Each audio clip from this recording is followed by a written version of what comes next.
In this video, we're going to take a look at adding a HTML block to your campaign. This is perfect for coders if you want a little bit more flexibility to add your own custom HTML or CSS. So let's go adding one. Let's drag our HTML block across and drop it in our desired location. So now we just need to click on it to set it up. You'll see here we've got code editor on the right hand side. So you can write your own code, or if you've got something on your clipboard, you can simply paste it in. And when you've finished updating, you can just hit close.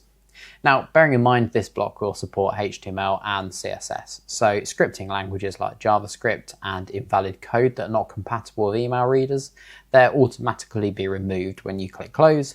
This is just to ensure your email will render perfectly for all your subscribers.